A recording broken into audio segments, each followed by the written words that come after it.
আজকে আমার মাওলা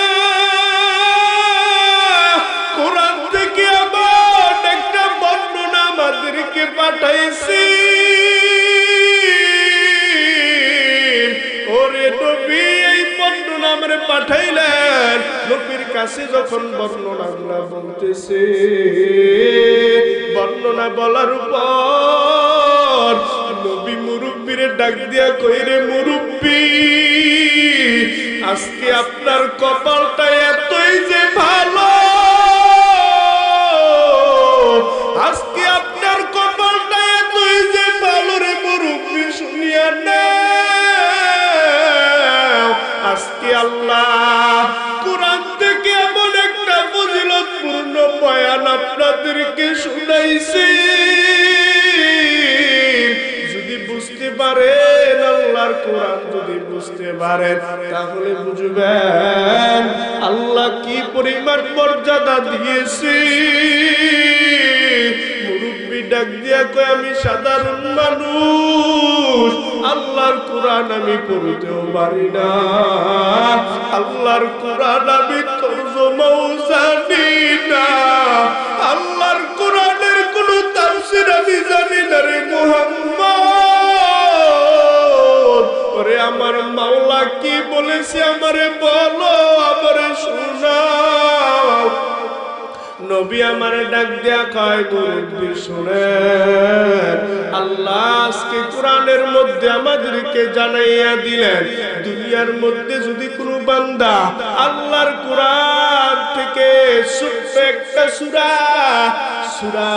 ইখলাস যদি কোনো বান্দা তেলাওয়াত করে, ও বান্দা সূরা ইখলাস কোনো বান্দা যদি একবার তেলাওয়াত করে, আমার আল্লাহ জানাইয়া দিলেন, কোনো বান্দা যদি আমার মাওলার কোরআন থেকে সূরা ইখলাস একবার তেলাওয়াত করে, আল্লাহ বলেন একবার তেলাওয়াত করার কারণে আমার আল্লাহ তার আমলনামায় কোরআন থেকে 10 পারা পড়ার সওয়াব আমলনামায় দান করবে।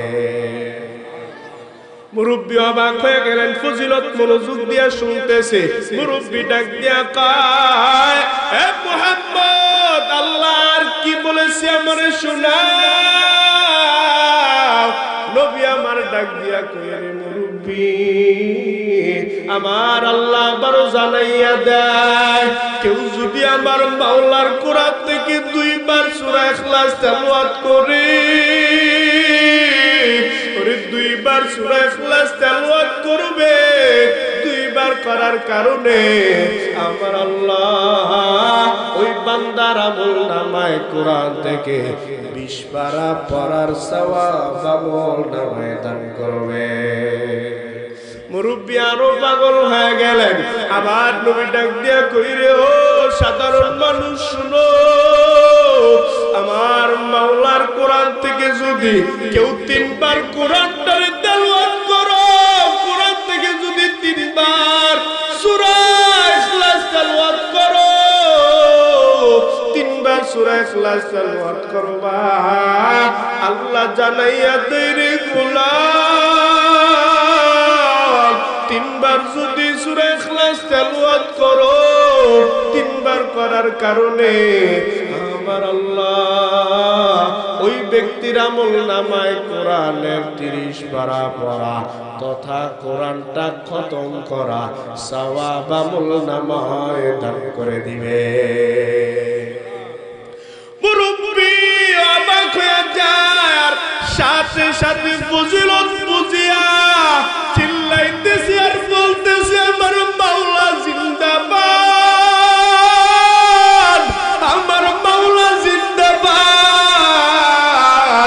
সাহাবায়ে কেরাম তাকাইয়া তাকাইয়া দেখে এই মুরব্বি আল্লাহর কোরআন ফজিলত বুঝিয়া আমার মাওলার নামে তাকবীর দেয়, আমার মাওলার নামে ধ্বনি দেয়।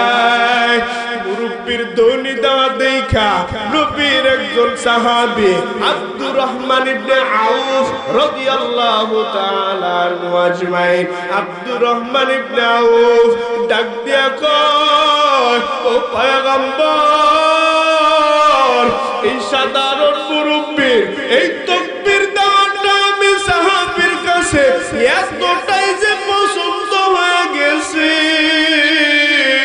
ও নবী আমার, এই তাকবীর দেওয়াটা আমি সাহাবীর কাছে এতই যে পছন্দ হয়েছে, আমি এই মুরব্বির হাদিয়া দিতে চাই। নবী কয় জলদি করে হাদিয়া দিলে দিয়া দাও। নবী কয় কি হাদিয়া দিবা? এই আব্দুর রহমান ইবনে আউফ ডাক দিয়া কয় পয়গম্বর, এখন তো মক্কার জমিনের মধ্যে উটনি গাভীর উটনি বড় দাম। আমার ঘরের মধ্যে একটা গাভীর উটনি আছে, কয়েকদিন পরে বাচ্চা প্রসব করবে। এই গাভীর উটনিটা আমার মুরব্বির আমি হাদিয়া দিতে চাই। কয়েকদিন পরে বাচ্চা প্রসব করবে, এটার দাম অনেক হয়ে যাবে। এই উটটারে আমি মুরব্বির হাদিয়া দিতে চাই।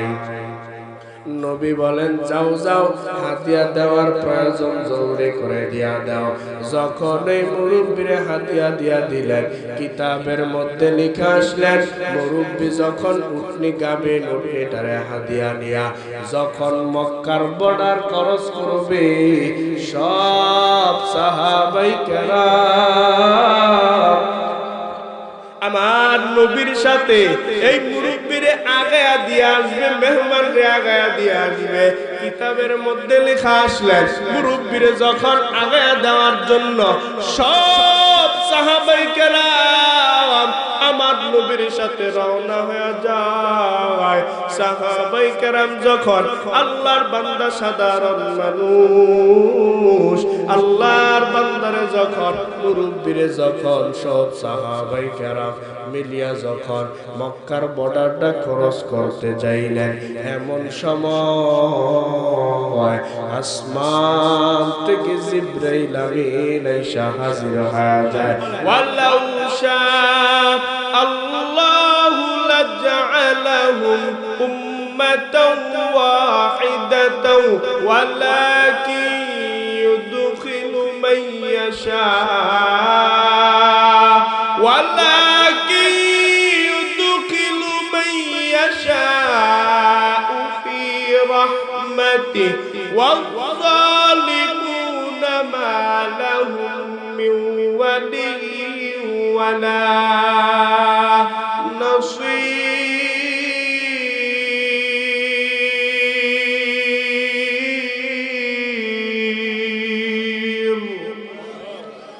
আল্লাহ বলেন রে গোলাম, দুনিয়ার মধ্যে আমি আল্লাহ চাইলেই পারতাম দুনিয়ার সব মানুষকে আমি আল্লাহ ইসলাম গ্রহণ করানোর জন্য, কিন্তু আমি আল্লাহ চাই না কেন জানো নে? আল্লাহ বলে গোলাম, আমি আল্লাহ চাইলেই তো পারতাম হিন্দুদেরকে মুসলমান বানাইয়া পাঠানোর জন্য, আমি আল্লাহ চাইলেই পারতাম খ্রিস্টানদেরকে মুসলমান বানাইয়া পাঠানোর জন্য, আমি আল্লাহ চাইলেই পারতাম বৌদ্ধদেরকে ইসলাম ধর্ম গ্রহণ করাইয়া দুনিয়ার জমিনে পাঠানোর জন্য, কিন্তু আমি আল্লাহ চাই না কেন বান্দা জানো নে? আমি আল্লাহ অপর আয়াতের মধ্যে বান্দারে জানাইয়া দিলাম, আল্লাযী খালাকাল মাউতা ওয়াল হায়াতা লিয়াবলুয়াকুম আইয়ুকুম আহসানু আমালা। আল্লাহ বলেন, এ দুনিয়ার মানুষ, আমি আল্লাহ দুনিয়াতে তোমাদেরকে পাঠাইলাম পরীক্ষার হল, দুনিয়ার মধ্যে পরীক্ষা দিবা। আর আমি আল্লাহ চাই দুনিয়ার মধ্যে আমার বান্দারা ভালো আমল করবে, কে খারাপ আমল করবে, কে ভালো আমল করবে। এই জন্য আমি আল্লাহ বান্দাদেরকে দুনিয়ার মধ্যে পাঠাইলাম। কে দুনিয়ার মধ্যে আহসানু আমালা, আল্লাহ বলে বান্দা দুনিয়ার মধ্যে আমি রব পাঠাইলাম, পরীক্ষার হল দিয়া দুনিয়ার মধ্যে তাদেরকে পাঠাইলাম, তাদেরকে বিবেক নামক দৌলত দিয়া দিলাম, বিবেক নামক আদালত দিয়া দিলাম। বান্দারা রিচার্জ করে করে বিবেক দিয়া দুনিয়ার মধ্যে চলাফেরা করবে। আমি আল্লাহ ইচ্ছা কইরা জোর কইরা তাদেরকে ইসলামটা কেন গ্রহণ করাই নাই? আমি আল্লাহ কেন ইসলামের মধ্যে জোর কইরা বান্দাদেরকে ঢুকাই নাই? ও বান্দা জানো, আমি আল্লাহ তাদেরকে বিবেক নামক আদালত দিয়া দিলাম। এই বিবেক নামক আদালত দিয়া বান্দারা রিচার্জ করিয়া করিয়া আল্লাহর কোরআনটারে মানতে পারবে। আল্লাহ বলে, আমি আল্লাহ দুনিয়াটা বানাইয়া দিলাম পরীক্ষার হল। আমার বান্দারা পরীক্ষা দিয়া দিয়া তার উপর পাস করবে। আমি রবের কাছে পরীক্ষা দিয়া দিয়া তার উপর আসবে। কেননা বান্দা, এই দুনিয়ার জমিনে কি তাকাইয়া দেখো না কত হিন্দু যুবক এত পরিমাণে লেখাপড়া করলো, লেখাপড়া কইরা গিয়া তাকাইয়া দেখে দুনিয়ার মধ্যে সত্য ধর্ম যদি থাকে, দুনিয়ার মধ্যে যদি সত্য কোনো ধর্ম থাকে সেটা হলো ইসলাম। তাকাইয়া কি দেখো না কত হিন্দু মানুষ, আজকে কত হিন্দু শিক্ষিত হওয়ার পর ওরে হিন্দুরা বই পড়ে পড়ে তাকাইয়া দেখে হিন্দু ধর্মের মধ্যে আসমানে যে কিতাব আছে ওই তাদের গীতার মধ্যে খুলিয়া দেখে আমার মায়ার নবীর নামগুলা সিফাতের নাম, গুণে গুণান্বিত নাম। কত হিন্দু তাকাইয়া দেখো শিক্ষিত হওয়ার পর ওরে গীতা রামায়ণ তারা পড়ে পড়ে নবীর নামগুলা পড়ে পড়ে যখন তারা দেখলো হিন্দু ধর্ম কোনো সত্য ধর্ম না, তখন তারা তাদের বিবেক নামক দৌলত দিয়া চিন্তা করলো হিন্দু ধর্ম যেহেতু মিথ্যা ধর্ম, এই ধর্মের মধ্যে কোশ্চিনকালে থাকতে পারবো না। আজকে কত হিন্দু যাইয়া কালেমা পড়ে মুসলমান হয়ে গেল, কত খ্রিস্টান পড়ে পড়ে মুসলমান হয়ে গেল। কারণ তারা সবাই রিচার্জ করে দেখেছে, শিক্ষিত হওয়ার পরেও দেখেছে জমিনের মধ্যে যদি আল্লাহ দুনিয়ার মধ্যে আপনারে আমারে পাঠাইছেন বিবেক নামক দৌলত দিয়া পাঠাইয়া আল্লাহ জানাইয়া দিলেন বান্দারা সত্য ধর্ম যদি থাকে সেটা হলো একমাত্র ইসলাম। ঠিক ঠিক এরে নবীর উম্মতের দান সত্য ধর্ম, এটা যে আমার মাওলার কোরআন, এটা যে ইসলাম একটা বিধান।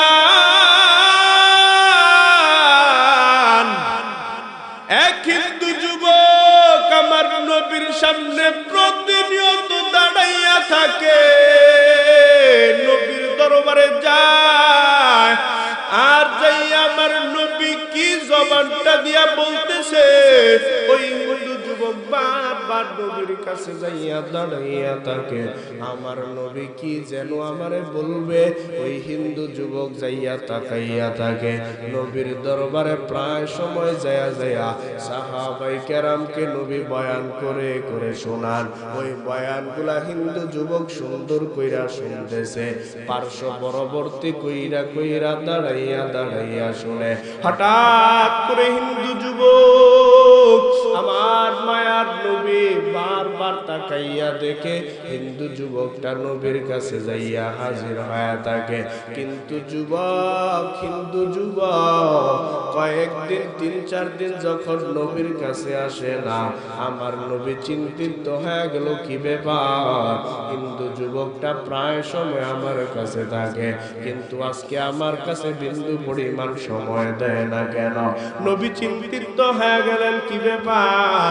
সাহাবায়ে কেরামদেরকে নিয়ে পরামর্শ করতেছে, ও সাহাবায়ে কেরাম, যে হিন্দু যুবকটা আমার কাছে প্রায় সময় দাঁড়াইয়া থাকে, আমার কাছে প্রায় সময় কথাগুলো শ্রবণ করে, ওই হিন্দু যুবকের খোঁজ কেউ নিতে পারবানি? যাও যাও একটু তাকাইয়া দেখো। সাহাবায়ে কেরামরে যখন খোঁজ নেওয়ার জন্য বললেন, সাহাবায়ে কেরাম খোঁজ নিয়ে নবীর আয়েশা জানাইলেন, ও পয়গম্বর, যে হিন্দু যুবক যুবকের কথা আপনি বলতেছেন, আজকে কয়েকদিন যাবত আপনার কাছে আসে না কেন নবী জানেননি? এই হিন্দু যুবক কেন আপনার কাছে আসে না জানেননি? বলে কেন আসে না? বলে হিন্দু যুবক আজকে কয়েকদিন যাবত বিছানার মধ্যে অসুস্থ হয়ে পড়া অবস্থায়। কিন্তু আগের কথা বলিয়া দেই, হিন্দু যুবক রে, হিন্দু যুবকের বাবা যখন তাদের ধর্মের কিতাবগুলো পড়ে আর হিন্দু যুবকরে জানায়, রে সন্তান, আমরা যে ধর্মটা গ্রহণ করছি আর তুমি যেই মুহাম্মদের কাছে যাইয়া দাঁড়াইয়া থাকো, ওই মুহাম্মদ তার নাম আমাদের ধর্মের কিতাবের মধ্যে লিখা। আরে সন্তান তাকাইয়া দেখো, তুমি যেই মুহাম্মদের কাছে যাইয়া থাকো, ওই মুহাম্মদের নাম আমাদের কিতাবের মধ্যে সিফাতগুলা বর্ণনা করা, তার সুনামগুলা, মুহাম্মদের সুনামগুলা কিতাবের মধ্যে লেখা। যুবকরে তার বাবা বারবার দেখাইছিলেন। আবার নবী যখন শুনতে পাইলেন হিন্দু যুবকটা অসুস্থ, আমার নবী হিন্দু যুবকের কাছে চলে গেলেন দেখার জন্য। নবী সাহাবায়ে কেরামদেরকে নিয়ে ওই হিন্দু যুবকের বাড়ির দিকে রওনা। হিন্দু যুবকের বাড়ি যাওয়ার পর নবী আমার হিন্দু যুবকের বিছানার মধ্যে বসে গেলেন। হিন্দু যুবকরে ডাক দিয়া কইরে, যুবক, কয়েকদিন যাবত তোমারে দেখতেছি তুমি আমার কাছে আসো না, কারণটা কি? তুমি নাকি অসুস্থ? যুবক ডাক দিয়া কয়, হ্যাঁ নবী, আমি অসুস্থ মানুষ, কিন্তু আপনারে দেখার পর আমার সুস্থ লাগতেছে।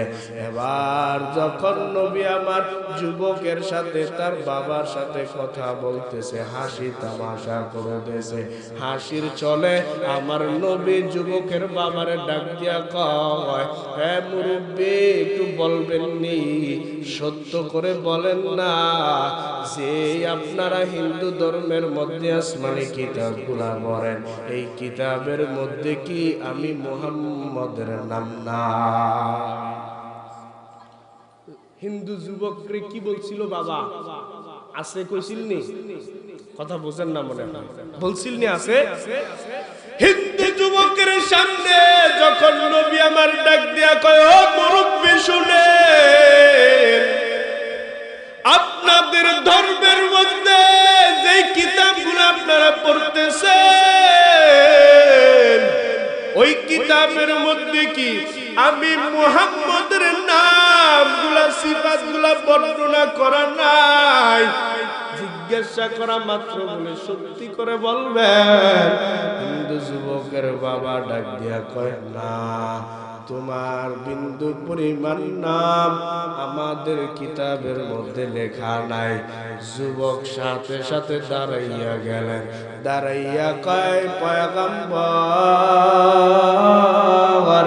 জলদি করে আপনি আমারে কালেমা পড়ান। ও নবী আমার, আপনি আমারে জলদি করে কালেমা পড়াইয়া দেন। নবী আশ্চর্য হয়ে গেলেন আর ডাক দিয়া কয়, যুবক, কেন তুমি কালেমা পড়তে বলতেছো? না না, বাবার সামনে কালেমা পড়বা কেমন দেখা? কেন কালেমা পড়বা একটু বলবানি? যখন যুবকরে জিজ্ঞাসা করলেন, যুবক ডাক দিয়া কয়, পয়গম্বর, কিছুদিন আগেও, কিছুক্ষণ আগেও আমার বাবা আমারে পড়ছিল আর শোনাইছিল এই কিতাবের মধ্যে নাকি আপনার নামগুলা বর্ণনা করা আছে, এই কিতাবের মধ্যে নাকি আপনার নামগুলা, সিফাতগুলা, আপনার সুনামগুলা নাকি বর্ণনা করা ছিল। ও পয়গম্বর, আপনি যখন আমার বাবার জিজ্ঞাসা করলেন আর আমার বাবা যখন আপনাকে না করে দিল, আপনার নাম নাকি আমাদের কিতাবের মধ্যে নাই, যখন আপনাকে না করলো তখন আমি আর বুঝতে বাকি নাই যে যদি আমার বাবা এখন এই মাত্র মিথ্যা কথা বলিয়া থাকে, তার মানে এখান থেকেই প্রমাণ হয় সত্য ধর্ম যদি দুনিয়ার মধ্যে থাকিয়াই থাকে, সেটা হলো একমাত্র ইসলাম ধর্ম।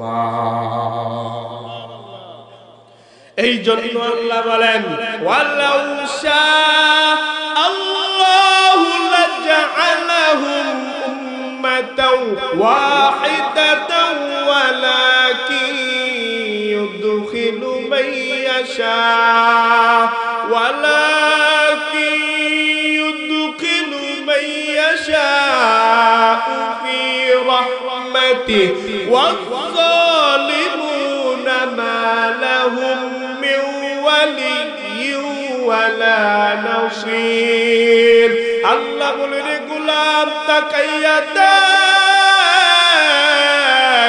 আমি রবের পরিপূর্ণভাবে শক্তি আছে, ক্ষমতা আছে।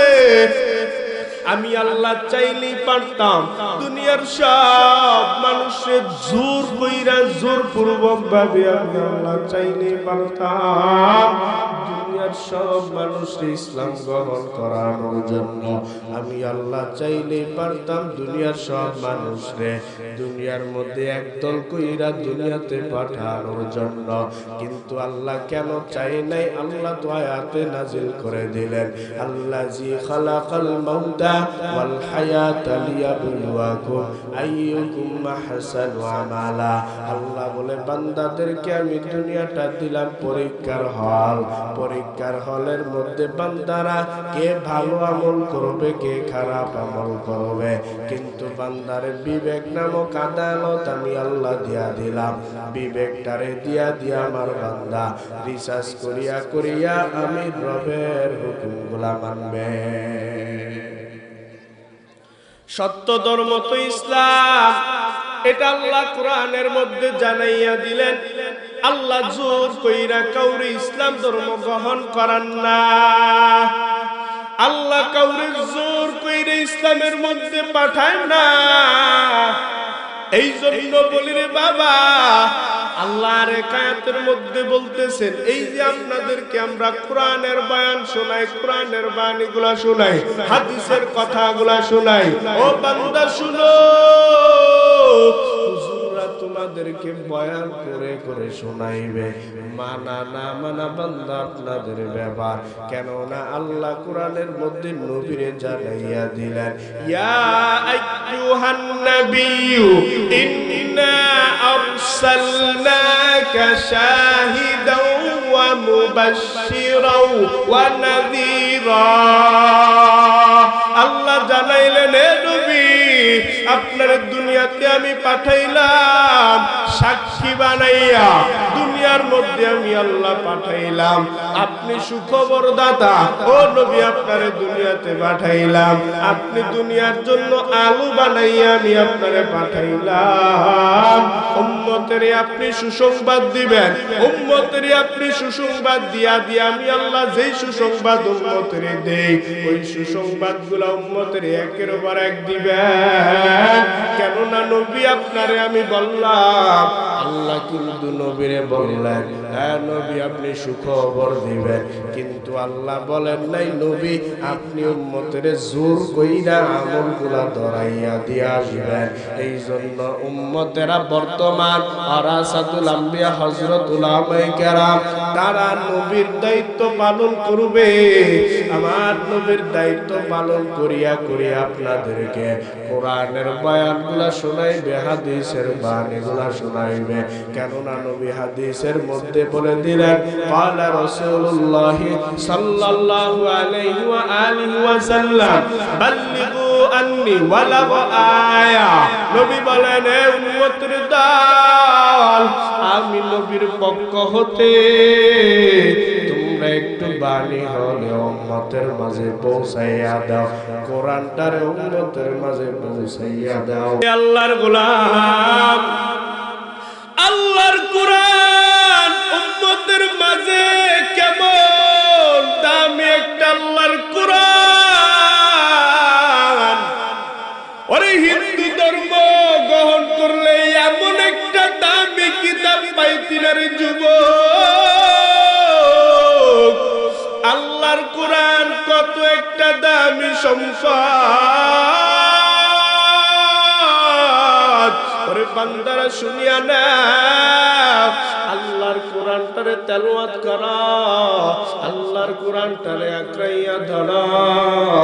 আল্লাহর কোরআনটারে যদি কেউ তেলাওয়াত করো, রে বান্দা হাদিসের ভাষায় আসলেন, আল্লাহর কোরআন যারা পড়বে, আল্লাহর কোরআনরে যারা মহব্বত করবে, হাসরের ময়দানে আপনার আমার পক্ষ হইয়া আমার মাওলার কোরআন আমাদেরকে সুপারিশ করবে। ই কালামে জিন্দা কুরআনে হাকীম, হিকমতে উলায়া জালাসতু কদিম, জামিআল ইলমি ফিল কুরআনে হাকীম, تقاصرت عنه أفهام الرجال، بقى قرآن كلام الله بشر قديم استی নয়নো।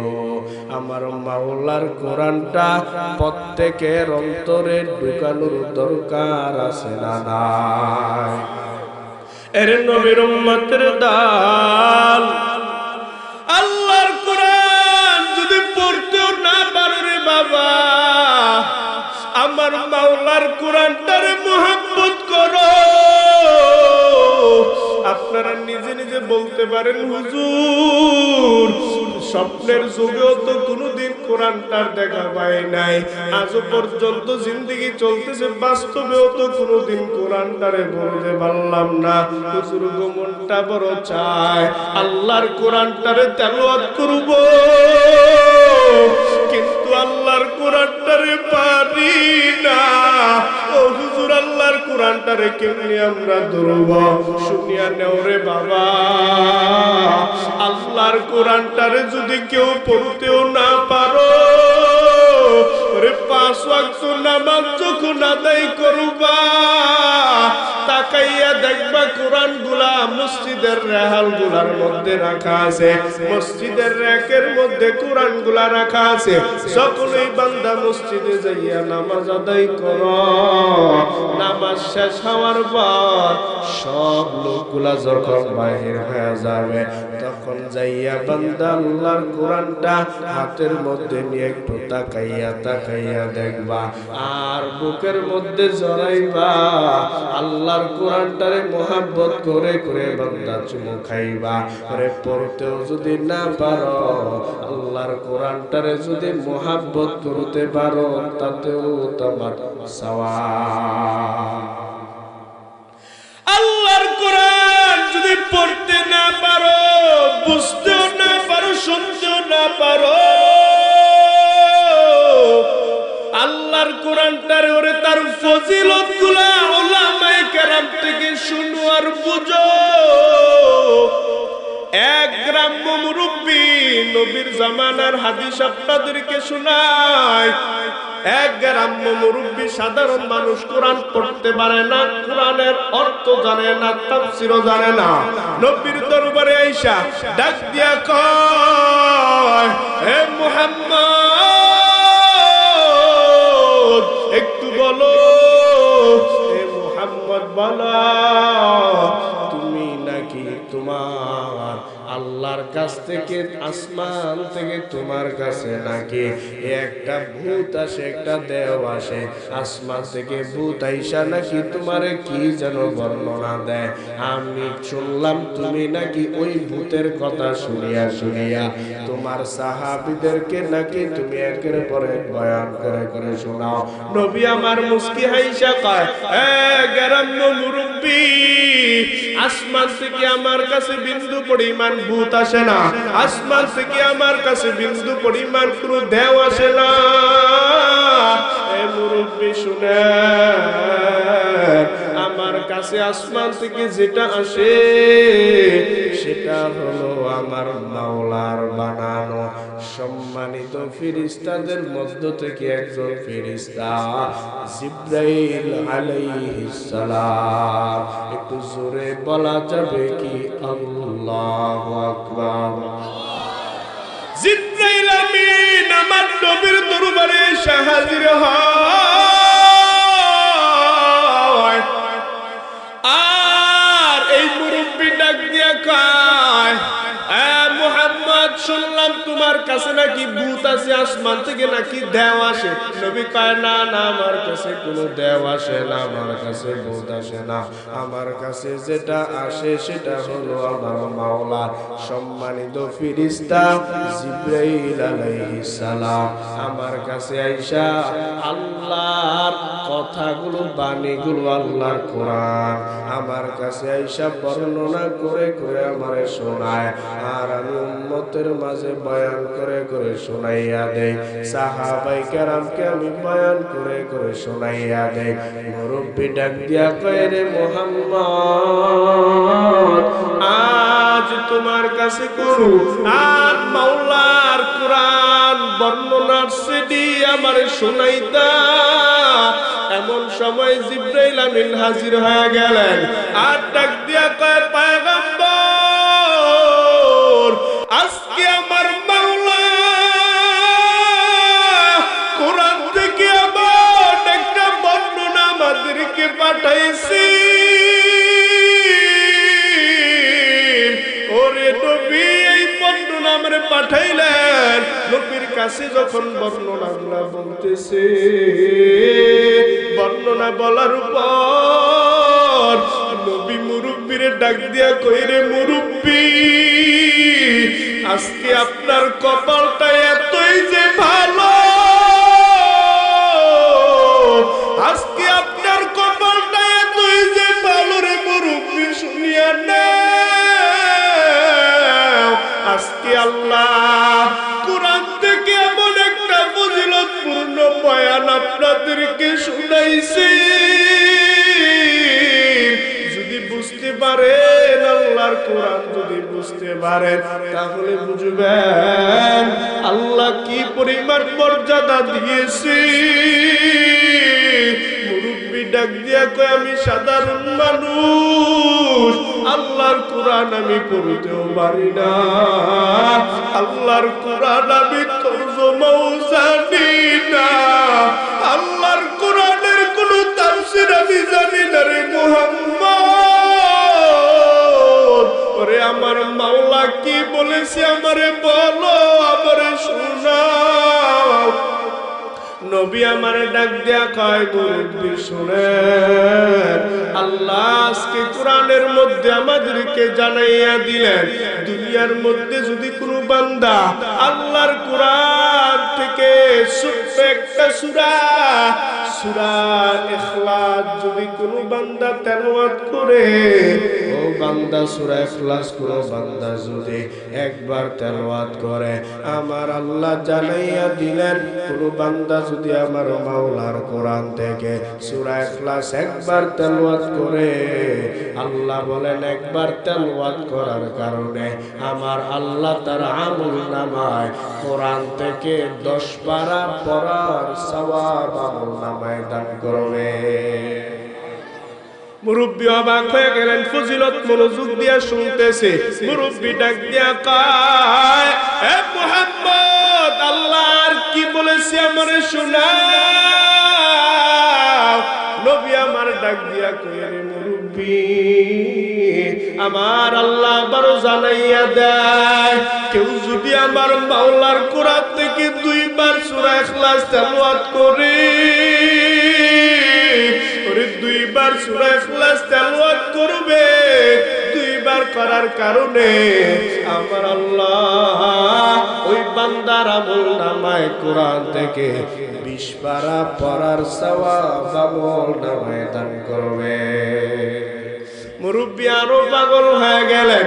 আবার নবী ডাক দিয়া কই, রে ও সাধারণ মানুষ শুনো, আমার মাওলার কোরআন থেকে যদি কেউ 3 বার কোরআনটারে তেলাওয়াত করো, কোরআন থেকে যদি 3 বার সূরা ইখলাস তেলাওয়াত করো, 3 বার সূরা ইখলাস তেলাওয়াত করবা, আল্লাহ জানাইয়া দেয়, রে গোলাম, 3 বার যদি সূরা ইখলাস তেলাওয়াত করো, 3 বার করার কারণে আমার আল্লাহ ওই ব্যক্তির আমল নামায় কোরআনের 30 পারা পড়া তথা কোরআনটা খতম করা সওয়াব আমল নামায় দান করে দিবে।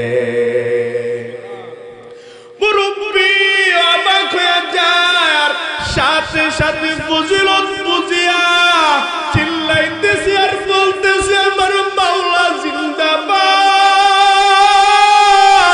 আমার মাওলা জিন্দাবাদ। সাহাবায়ে কেরাম তাকাইয়া তাকাইয়া দেখে এই মুরব্বি আল্লাহর কোরআন ফজিলত বুঝিয়া আমার মাওলার নামে তাকবীর দেয়, আমার মাওলা নামে ধ্বনি দেয়। মুরব্বির ধ্বনি দেওয়া দেখা নবীর একজন সাহাবী আব্দুর রহমান ইবনে আউফ রাদিয়াল্লাহু তাআলা আনহু আজমাইন, আব্দুর রহমান ইবনে আউফ ডাক দিয়া কয়, ও পয়গম্বর, এই সাধারণ মুরব্বির এই তাকবীর দেওয়াটা আমি সাহাবীর কাছে এতটাই যে পছন্দ হয়ে গেছে, ও নবী আমার এই তাকবীর দেওয়াটা আমি সাহাবীর কাছে এতই যে পছন্দ হয়েছে, আমি এই মুরব্বির হাদিয়া দিতে চাই। নবী কয় জলদি করে হাদিয়া দিলে দিয়া দাও। নবী কয় কি হাদিয়া দিবা?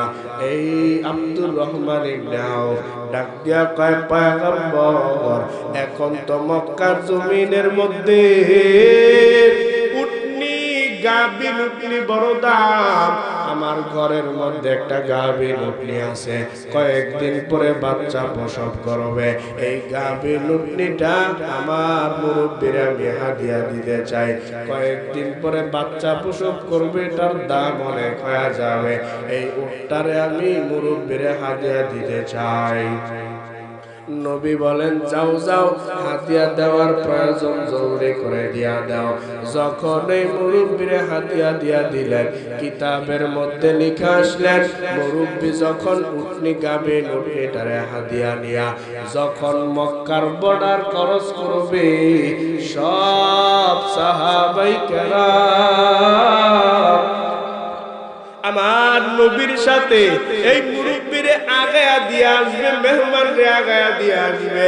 কিতাবের মধ্যে লেখা আসলেন মুরব্বিরে যখন আগায়া দেওয়ার জন্য সব সাহাবায়ে কেরাম আমার নবীর সাথে রওনা হয়ে যায়।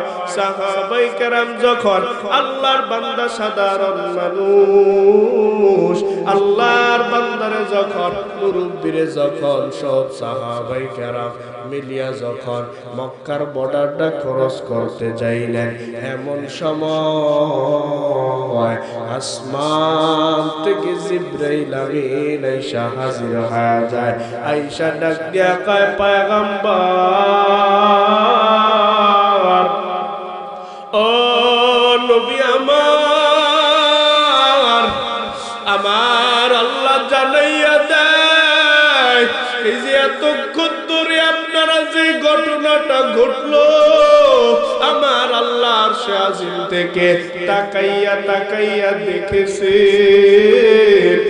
আর যেই মুরব্বি আমার মাওলার নামে ধ্বনি দিয়েছে, যেই মুরব্বি আমার মাওলার নামে তাকবীর গুলা দিয়েছে, আর তাকবীর দেওয়াটা আব্দুর রহমান ইবনে আউফের কাছে এতটাই যে পছন্দ হয়ে গেছে, আব্দুর রহমান ইবনে আউফ যখন মুরব্বিরে হাদিয়া দিয়া দিলেন, নবী গো আমার আল্লাহ জানাইয়া দিলেন, আব্দুর রহমান ইবনে আউফ যখন ওই মুরব্বিরে হাদিয়া দেয়, আমার মাওলার জিন্দাবাদ ধ্বনি খুশি হইয়া মুরব্বির ধ্বনির কথা দেখিয়া শব্দটা শুনিয়া আব্দুর রহমান ইবনে আউফ এতটাই যে খুশি হয়ে গেলেন, এই মুরব্বিরে হাদিয়া দিয়া দিলেন। এই হাদিয়া দেওয়াটা আমার মাওলা এতটাই যে পছন্দ করেছে, আমার আল্লাহ জানাইয়া দিলেন, আরে জিবরাইল যাও, আরে দুনিয়ার মধ্যে আমার নবীর জানাইয়া দেয়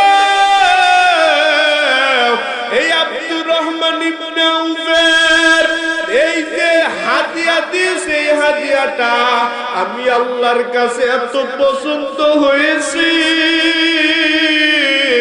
আমি আল্লাহ জানাইয়া দিলাম রে আব্দুর রহমান ইবনে আউফ, এই যে হাদিয়া দিয়েছ, এই হাদিয়া দেওয়াটা আমি আল্লাহর এত পছন্দ হয়েছে।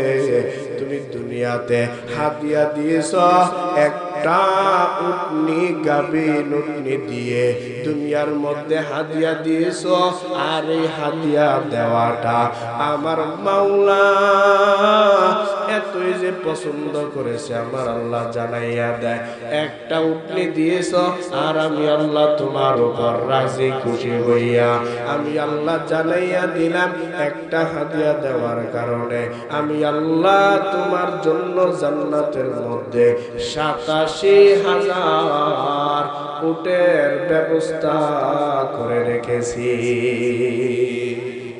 এই কালামে জিন্দা কুরআনে হাকিম হিকমতে উলায়া জালাসতু কাদিম জামিউল ইলম ফিল কুরআনে হাকিম তাকাসারাত আনহু আফওয়াহুর রিজালি বাকা কুরআন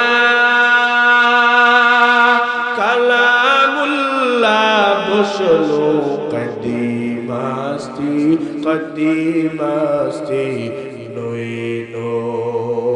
আল্লাহর কোরআন যদি বুঝতে পারো রে মুসলমান, আল্লাহর কোরআন বুঝবা, দুনিয়াতে শুনবা, আল্লাহর কোরআনটারে যদি মানতে পারো রে বান্দা, তোমার দুনিয়াও ধন্য, আখিরাতও ধন্য। আল্লাহর কোরআন এতটাই যে একটা সম্মানিত কিতাব, ও বাবা ভালো করে শুনিও না।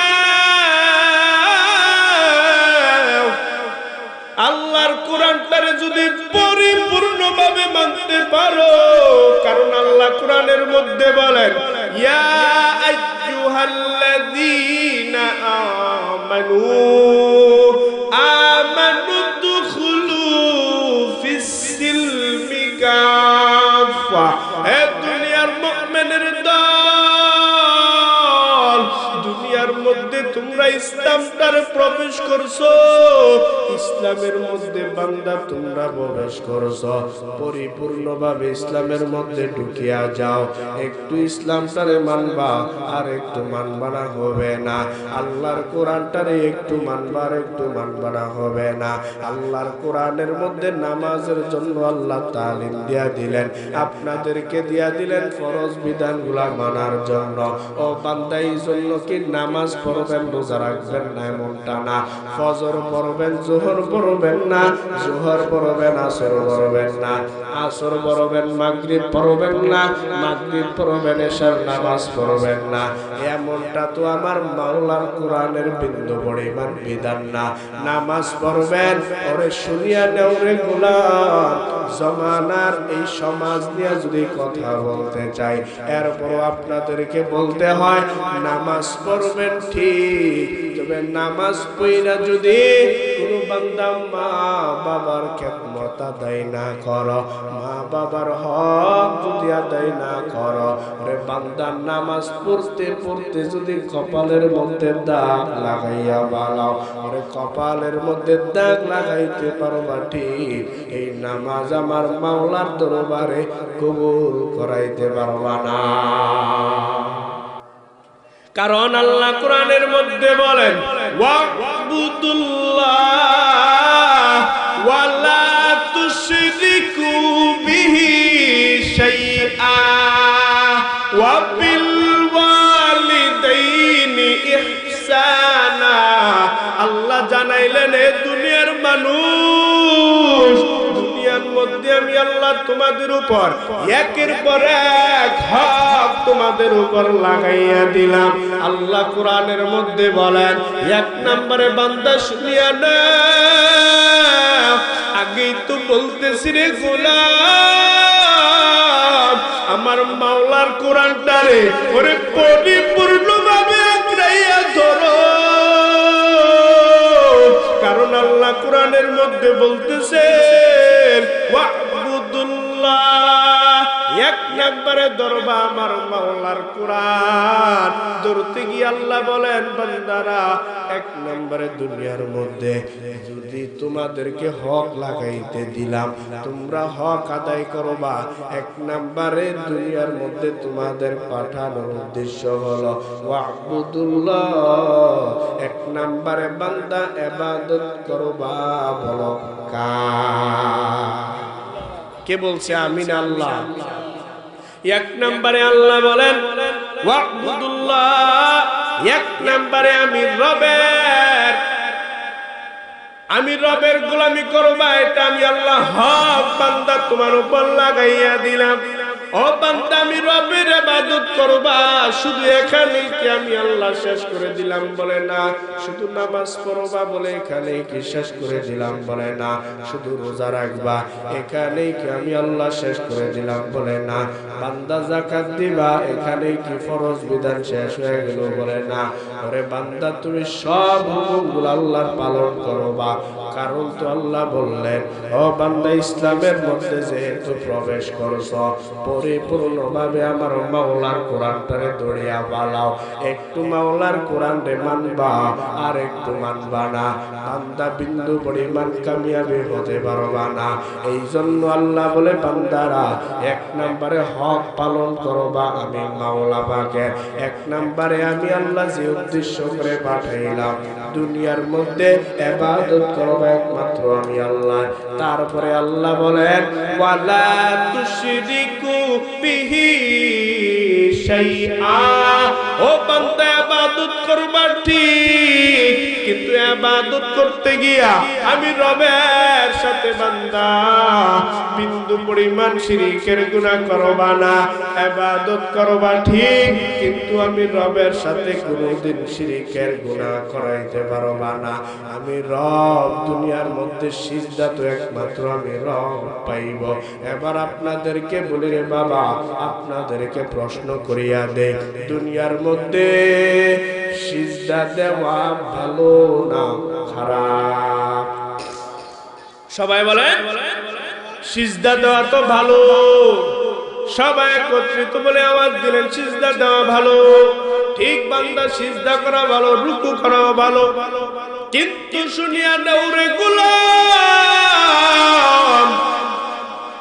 এই সিজদাটা যদি যাইয়া কোন ব্যক্তি মাজারের মধ্যে দাও, বলো ভালো নেই।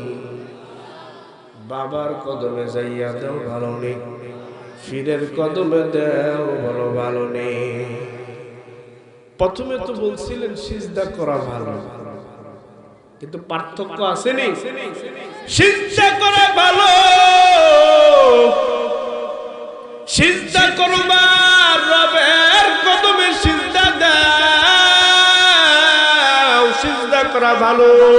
এই জন্য আল্লাহ বলে রে গোলাম, আমি আল্লাহ জানাইয়া দে, দুনিয়ার মধ্যে ইবাদত করবা ঠিক, ওয়া বিল ওয়ালিদাইনি ইহসানা। আল্লাহ 3 নম্বরে জানাইয়া দিলেন, শুধু বান্দা, আমি আল্লাহ কি তোমাকে একটা দায়িত্ব দিলাম? বলে না। আমি আল্লাহর কোরআনের মধ্যে যা কথাগুলো আছে পরিপূর্ণভাবে কোরআনটারে মানতে হবে। আল্লাহ 3 নম্বরে জানাইয়া দিলেন, ওয়া বিল ওয়ালিদাইনি ইহসানা। 3 নম্বরে আল্লাহ জানাইয়া দিলেন, দুনিয়ার মধ্যে শুধু আল্লাহর ইবাদত করলেই হবে না, শুধু মাওলা পাকের নামাজ পড়লেই হবে না, আল্লাহর গোলামি করলেই হবে না। আল্লাহ 3 নম্বরে জানাইয়া দিলেন, ওয়া বিল ওয়ালিদাইনি ইহসানা। আমি আল্লাহ, আমি রবের গোলামির পর আমি আল্লাহ লাগাইয়া দিলাম তোর মায়ের হক, তোর বাবার হক। দুনিয়াতে আমি আল্লাহর ইবাদতের পর আমি আল্লাহ তোরে লাগাইয়া দিলাম। ও যুবক, যারা মায়ের হক পরিপূর্ণভাবে আদায় করো না, আল্লাহ বলে আমি রবের শব্দের সাথে তোর মায়ের হক লাগাইয়া দিলাম।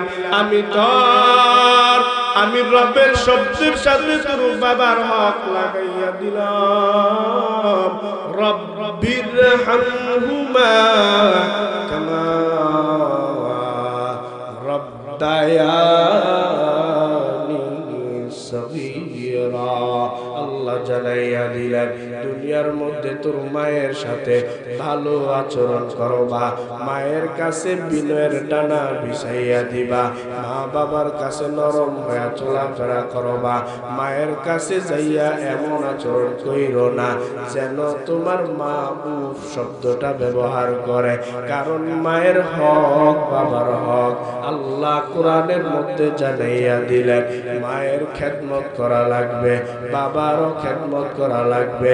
কিন্তু সমাজের মধ্যে তাকাইয়া দেখবে কিছু কুলাঙ্গার সন্তান আছে, টাকা পয়সার মালিক খাওয়ার পর নিজে বিবাহ শাদী করিয়া বিল্ডিং অট্টালিকা বানাইয়া বিল্ডিং এর মধ্যে থাকে, নিজে বউরে নিয়া ঘুমায়, কিন্তু মায়ের খোঁজ খবর নেয় না, বাবার খোঁজ খবর নেয় না। সেনা না যেই যুবকেরা মায়ের কষ্ট দাও, বাবার কষ্ট দাও, ওরে যুবক শুনিয়া না, মায়ের কোলে যায় কেমনে আঘাত দিবারে যুবক। কারণ আল্লাহ নবী হাদিসের মধ্যে জানাইয়া দিলেন ক্বালা রাজুলুন, এক ব্যক্তি নবীর কাছে সাক্ষাৎ করে আর কয় পয়গম্বর মান আহাক্কু বিহুসনি সুহবাতি, ও নবী আমার, আমাদের কাছে সর্বপ্রথম সম্মান পাওয়ার যোগ্য কে? সর্বপ্রথম কে আমাদের কাছে সম্মান পাইবে? নবী আমার ডাক দিয়া কয় ক্বালা উম্মুকা, এক নম্বরে পাইবে তোমার মা। দুই নম্বরে নবী বলেন সুম্মা উম্মুকা, দুই নম্বরে পাইবে তোমার মা। নবী তিন নম্বরে বললেন সুম্মা উম্মুকা, ও তিন নম্বরে পাইবে তোমার মা। নবী চার নম্বরে বলেন সুম্মা আবুকা, চার নম্বরে যাইয়া পাইবে তোমার বাবা। তারপর নবী বললেন সুম্মা আদনাকা, আদনাকা চার নম্বরে পাইবে, পাঁচ নম্বরে পাইবে যাইয়া তারপর তোমার আত্মীয় স্বজনরা। কিন্তু বান্দা শুনিয়া নাও, আল্লাহ কোরআনের মধ্যে বললেন মায়ের হকের কথা, নবীও বললেন হাদিসের মধ্যে মায়ের হকের কথা। মায়ের কথা নবী তিনবার হাদিসের মধ্যে কেন বলে? কারণ আল্লাহ কোরআনের মধ্যে বলেন ওয়াহানান আলা ওয়াহান, কষ্টের পরে কষ্ট ভোগ করেছে তোমার আমার মা। ওরে সন্তানকে গর্ভের মধ্যে ধারণ করেছে মা, বাবা গর্ভের মধ্যে ধারণ করে নাই। কষ্ট করেছে তোমারে আমারে নিয়া, মা কত রাত্র ঘুমাইতে পারে না।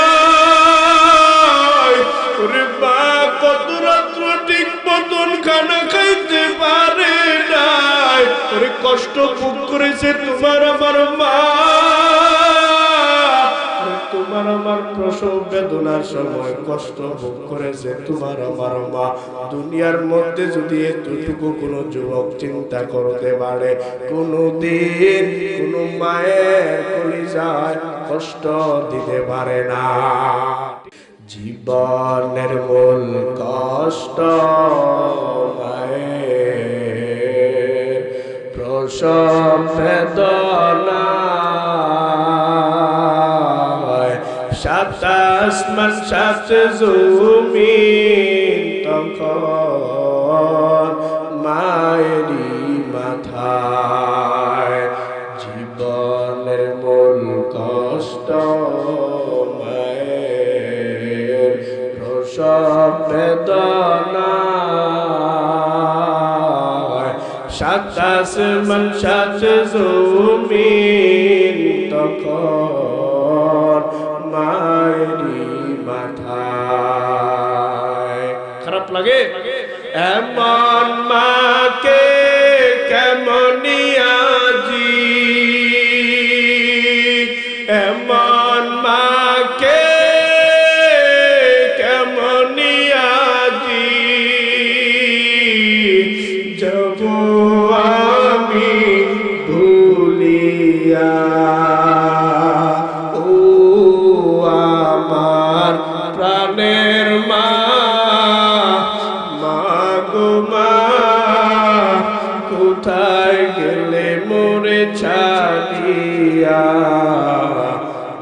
জানম দুঃখী ইয়তিমামি চায় না কেহ ফিরিয়া ও আমার প্রাণের মা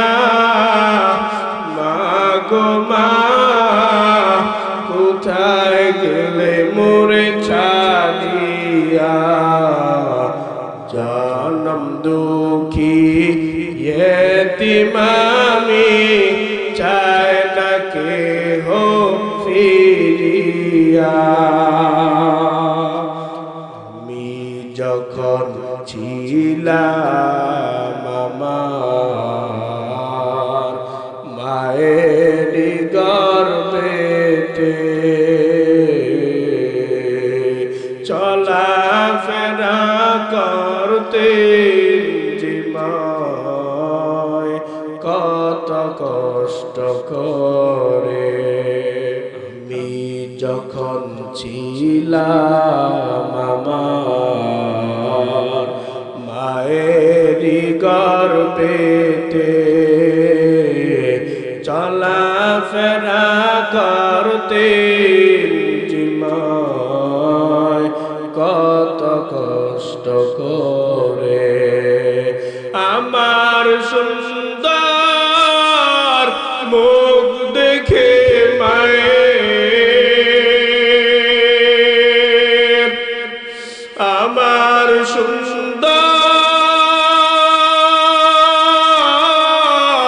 মুখ দেখে মায়ের ব্যথা যায় দেয় হাসায়া ও আমার প্রাণের মা গো মা কোথায় গেলে মোরে ছাড়িয়া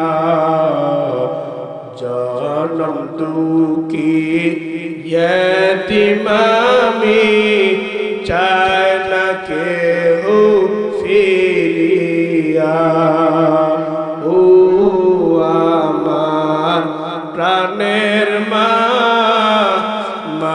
গো মা কোথায় গেলে মোরে ছাড়িয়া জানম দুঃখী ইয়তিমামি চায় না কেহ ফিরিয়া মায়ের কষ্ট দেওয়া যাবে যুবক ভাইয়েরা যারা মায়ের কষ্ট দেয় একটু চিন্তা করে দেখো কার কুলি জায়গা যে মা তোমার ছোট্টবেলার ঠোঁট গুলাতে চুমু খাই আদর এই ঠোঁট দিয়ে আজকে তুমি মায়ের গালি চিন্তা করা যায় যুবক টাকার জন্য ফ্রি ফায়ার খেলবে এমবি ফুরাই মায়ের এসে গালি দেয় টাকা দিচ্ছে আছে না নাই দুনিয়া সব ধ্বংস হয়ে গেছে মোবাইল আমাদের জীবন যৌবন আখেরাত সব শেষ করে দিচ্ছে রাগ করেন আমি আগে বলছি আমার বয়ানে ফালতু ফালতু কোনো কথা পাবেন না প্রথমে আপনাদেরকে বললাম না যে মজলিসটারে আমরা নিজেরা নষ্ট করে দিচ্ছি আমরা এই মজলিসকে আমরা নিজেরা নষ্ট করে দিচ্ছি ওয়াজ মাহফিলের ময়দানগুলো আমরা নিজেরা নষ্ট করে দিচ্ছি যাই হোক যে কথাগুলো বললাম আল্লাহ পাক প্রত্যেককে সঠিকভাবে বুঝিয়া আমল করার তৌফিক দান করুন সকলে বলেন আমিন।